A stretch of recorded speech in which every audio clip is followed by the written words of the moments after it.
পৃষ্ঠা 60। 10 তান্ত্রিক দীক্ষা। তান্ত্রিক দীক্ষার মাধ্যমেই যে অতীশের ধর্মজীবন শুরু হয়েছিল, তিব্বতের ঐতিহাসিকরা এই বিষয়ে সকলেই একমত। তিব্বতে অতীশের প্রথম সারির সাক্ষাৎ শিষ্যদের মধ্যে মহাযোগী বা নাল জোরোপা, দন্ত নয় আকার ল বর্গীয় জয় ওকার বৈষণ্য র পয়াকার, নাল জোরোপা ছেনপো অন্যতম। তার বিবরণে অতীশ বলছেন যে সর্বপ্রথম তার পিতার নিকটেই অতীশ তান্ত্রিক দীক্ষা লাভ করেন। গৈলোচাবা বলেছেন শিশুকালেই অতীশ তাঁর ইষ্টদেবী আর্যতারার দর্শন লাভ করেন এবং তাঁর প্রভাবে রাজত্বের প্রতি তাঁর বিরাগ জন্মায় ও যোগ্য গুরুর সন্ধানে অতীশ দেশান্তর যাত্রা করেন। কৃষ্ণগিরির যোগী রাহুল গুজ্জ বজ্রের কাছে তিনি হে বজ্র চক্র দীক্ষা ও তন্ত্র উপদেশ লাভ করেন। অতীশের জীবনীতে বলা হয়েছে রাহুল গুপ্তের উপদেশ লাভের উদ্দেশ্যে তিনি কৃষ্ণগিরি পর্বতে যান। সেখানেই তিনি তান্ত্রিক বৌদ্ধ ধর্মের দীক্ষা এবং গুজ্জ জ্ঞান বজ্র নাম লাভ করেন। সুম্পা বলেছেন রাজত্বের প্রতি দৃকপাত না করে তিনি ধর্ম বন্ধনের মধ্যে শিক্ষা সন্ধানে কৃষ্ণগিরিতে যান এবং সেখানে গুরু রাহুল গুপ্তের নিকট অভিষেক লাভ করেন। জ্ঞানগুচ্ছ বজ্র এই নামে দীক্ষান্তে তিনি মন্ত্রাচার্য হন। ডক্টর রমেশচন্দ্র মজুমদার এই কৃষ্ণগিরিকে বন্ধনীর মধ্যে ব্ল্যাক মাউন্টেন বর্তমান বোম্বাইয়ের নিকটবর্তী কানহেরি বলে চিহ্নিত করেছেন। বিমলাচরণ লাহা অবশ্য রাজগৃহের প্রসিদ্ধ 7টি পর্বতের অন্যতম কালশিলাকে কৃষ্ণগিরি বলে নির্দেশ করেছেন। অন্য তিব্বতীয় সূত্রেও কৃষ্ণগিরি নিবাসী রাহুল গুচ্ছের নাম অতীশের সমকালীন এক তান্ত্রিক যোগী বলে উল্লিখিত হয়েছে। গৈলোচাবা অতীশের জীবনের এই পর্যায়ের কাহিনী বিস্তৃত করেই দিয়েছেন। সেখানে তিনি বলেছেন উৎপন্ন ক্রম ও সম্পন্ন ক্রম এ সন্নিবিষ্ট হবার পরে দীপঙ্কর শ্রীজ্ঞান প্রবাস যাত্রা করলেন। 7 বৎসর ধরে তিনি আচার্য শ্রেষ্ঠ অবধূতি পার পরিচর্যা করেন। পরবর্তী 3 বৎসর তাঁর ওড্ডিয়ান দেশে ডাকিনীদের সঙ্গে গণচক্রে যোগদান, অগণিত গুচ্ছ বজ্র গীতি শ্রবণ এবং কঠোর মানসিক অনুশীলনে অতিবাহিত হয়। পৃষ্ঠা 61। রাহুল সাংকৃত্যায়নও বলেছেন 12 বৎসর বয়স্ক অতীশ 18 বৎসর বয়ঃক্রম পর্যন্ত অবধূতি পার কাছে ছিলেন। গৈলোচাবা বলেছেন পূজ্যপাদ বিরূপার কাছে মহাপৈণ্ডপাতিক অবধূতি পা বরাহী ষষ্ঠ ধারণী ও অন্যান্য ক্রিয়াচর্যা আয়ত্ত করেছিলেন। বিরূপা আবার ইন্দ্রভূতির ভগ্নী লক্ষ্মীঙ্করার কাছে এই বিদ্যা লাভ করেছিলেন। অবধূতি পা পূর্ববঙ্গের অধিবাসী জাতিতে কায়স্থ। রাহুলজির মতে এই অবধূতি পা বা অদ্বয় বজ্র এবং নালন্দা বিহারে বোধিভদ্রের গুরু মৈত্রী পা একই ব্যক্তি। মহামহোপাধ্যায় হরপ্রসাদ শাস্ত্রীর মতানুসারে ডক্টর প্রবোধচন্দ্র বাগচি এবং ডক্টর সুশীল কুমার দে অবধূতি পা ও অদ্বয় বজ্রকে একই ব্যক্তি বলেছেন। সম্ভবত অবধূতি পা সেই যুগে দীপঙ্করের বয়োজ্যেষ্ঠ এক বিখ্যাত আচার্য ছিলেন। তাঞ্জুরের সংরক্ষিত রচনাবলী দেখে মনে হয় একাধিক অবধূতি পার অস্তিত্বও অসম্ভব নয়। গৈলোচাবা দীপঙ্করের তন্ত্রচর্চার বিবরণ দিতে গিয়ে বলেছেন ওড্ডিয়ানে দীপঙ্কর 3 বৎসর ছিলেন এবং সেখানে ডাকিনীদের তান্ত্রিক ভোজে তিনি অংশ নিতেন। এই অড্ডিয়ানকে তিব্বতী সূত্রে উড্ডিয়ান রস্য ডয় হস্যই অন্তস্থ অয়াকার দন্তের ন উড্ডিয়ান কমা ও হাইফেন রজিয়ান বৈষ্ণরা বর্গীয় জয় হস্যই অন্তস্থ অয়াকার দন্তের ন ও রজিয়ান বা উ রস্য হাইফেন রগিয়ান বৈষ্ণরা গয় হস্যই অন্তস্থ অয়াকার দন্তের ন উ রগিয়ান ইত্যাদি বিভিন্ন নামে উল্লেখ করা হয়েছে। Doctor Prabodhchandra Bagchi, Sylvain Levi, F.W. Thomas প্রভৃতি আধুনিক গবেষকদের অনেকেই এই দেশটির ভৌগোলিক অবস্থান নিয়ে আলোচনা করেছেন। পিতৃদেব হরপ্রসাদ শাস্ত্রীর অনুসরণে বিনয়তোষ ভট্টাচার্য উড়িষ্যাকেই ওড্ডিয়ান বলেছেন। অপরপক্ষে সিলভান লেভি ওড্ডিয়ানকে উত্তর পশ্চিম ভারতের অন্তর্ভুক্ত বলে নির্দেশ করেছেন। ইউয়ান চাং এর সময়েও এই দেশের অধিবাসীরা জাদুবিদ্যায় বিশেষ পারদর্শী ছিলেন। গৈলোছাবা আবার মগধের 250 যোজন উত্তরে ওড্ডিয়ান দেশের স্থান নির্ণয় করেছেন। ডক্টর রমেশচন্দ্র মজুমদার প্রভৃতি বলেন যে পাকসাম জোনসাং অনুসারে প্রথম সিদ্ধাচার্য লুইপা জাতিতে মৎস্যজীবী ছিলেন। তিনি ওড্ডিয়ান রাজ্যের লিপিকর ছিলেন। তাঞ্জুর সংকলনে তাঁকে বাঙালি বলে উল্লেখ করা হয়েছে। লুইপা রচিত কয়েকটি বাংলা গানও পাওয়া যায়। তার ফলে ওড্ডিয়ান বাংলাদেশে অবস্থিত ছিল বলে অনুমান করা হয়েছে। পৃষ্ঠা 62। তিব্বতী সূত্র অনুসারে ওড্ডিয়ান তন্ত্রচর্চার একটি বিখ্যাত কেন্দ্র ছিল। ওড্ডিয়ান রাজ ইন্দ্রভূতি ও তাঁর ভগ্নী লক্ষ্মীঙ্করার উদ্যোগে গুহ্য সমাজতন্ত্র এই দেশ থেকেই প্রথমে আর্যাবর্তে প্রচলিত হয়েছিল। তবে দীপঙ্কর এমন একটি যুগে জন্ম নিয়েছিলেন এবং এমন এক পরিবেশে বড় হয়েছিলেন যে তার সবটাই ছিল তান্ত্রিক প্রভাবে আচ্ছন্ন। দীপঙ্করের ধর্মশিক্ষা শুরু হয়েছিল তান্ত্রিক দীক্ষা ও তন্ত্র চর্চার মধ্য দিয়েই। তন্ত্রবিদ্যায় গভীর জ্ঞানও তিনি অর্জন করেছিলেন। পরবর্তীকালের একটি ঘটনায় তন্ত্রশাস্ত্রে তাঁর অগাধ পাণ্ডিত্যের প্রমাণ পাওয়া যায়।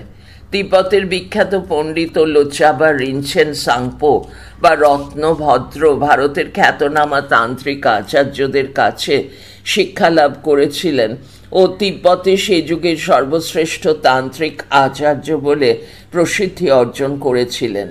কিন্তু প্রথম দর্শনেই শাস্ত্রালোচনার মাধ্যমে দীপঙ্কর সমসাময়িক এই বয়োজ্যেষ্ঠ তান্ত্রিকের পাণ্ডিত্যাভিমান অবলীলাক্রমে চূর্ণ করেছিলেন। পরবর্তী আলোচনায় তার বিস্তৃত বিবরণ পাওয়া যাবে। 11. প্রব্রজ্যা গ্রহণ।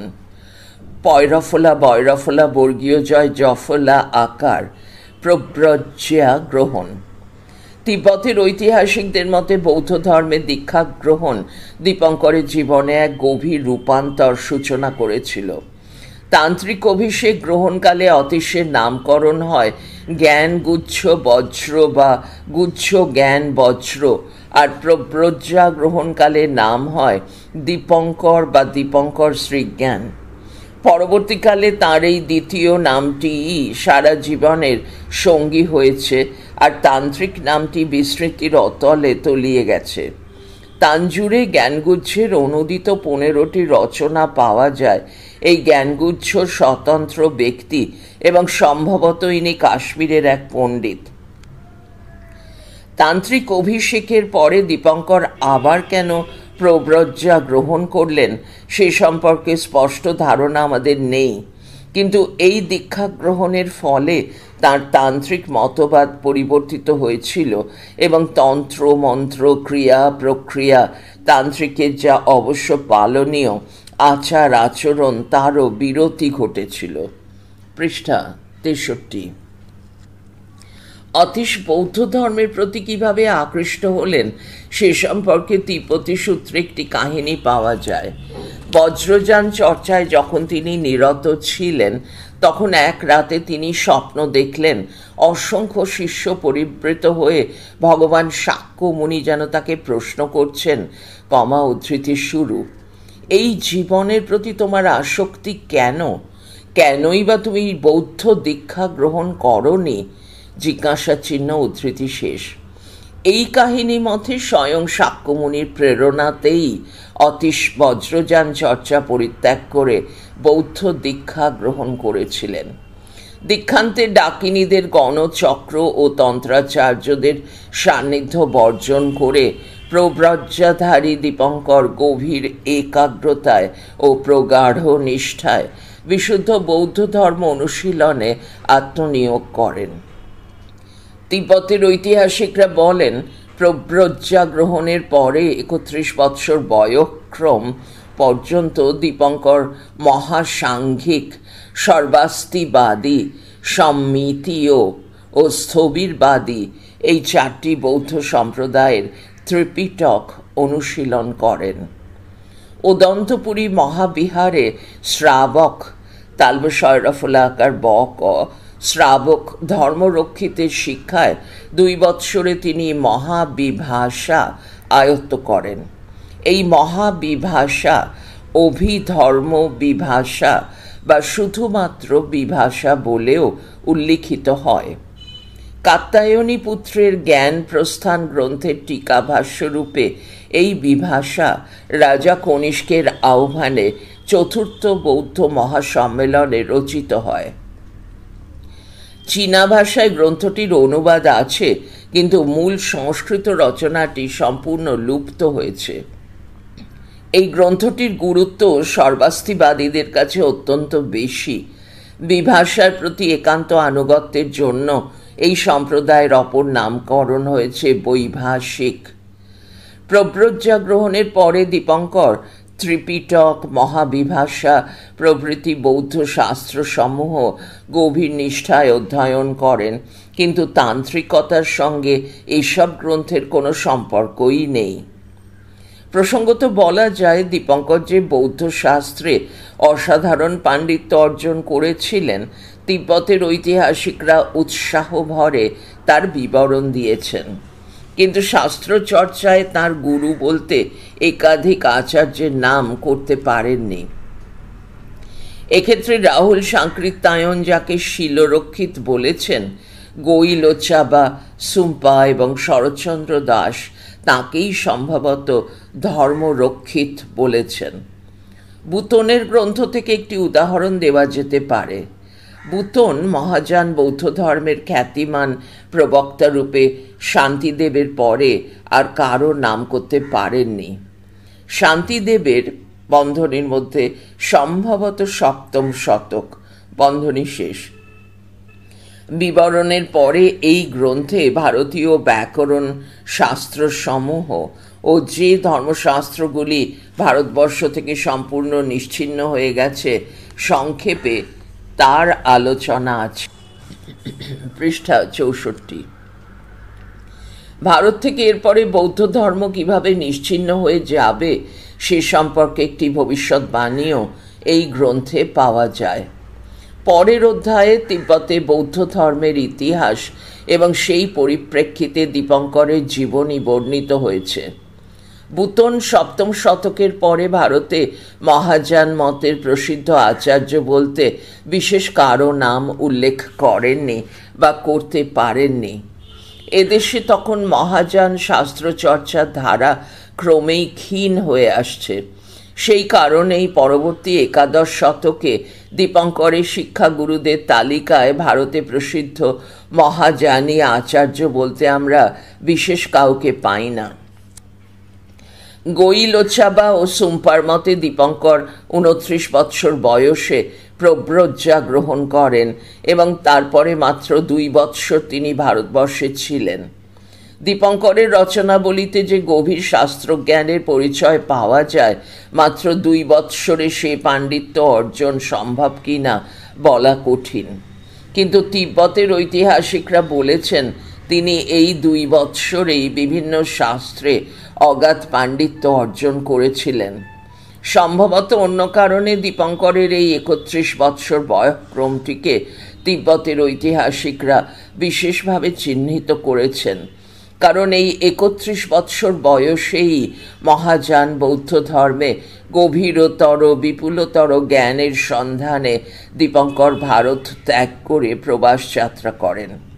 সুবর্ণদ্বীপের আচার্য ধর্মকীর্তির নিকট একাগ্র অধ্যয়নের মধ্য দিয়ে তাঁর শিক্ষা জীবনের তৃতীয় পর্যায় এই সময়েই শুরু হয়। পড়া চলছে পরের ফাইলে 12 সুবর্ণদ্বীপ ও ধর্মকীর্তি।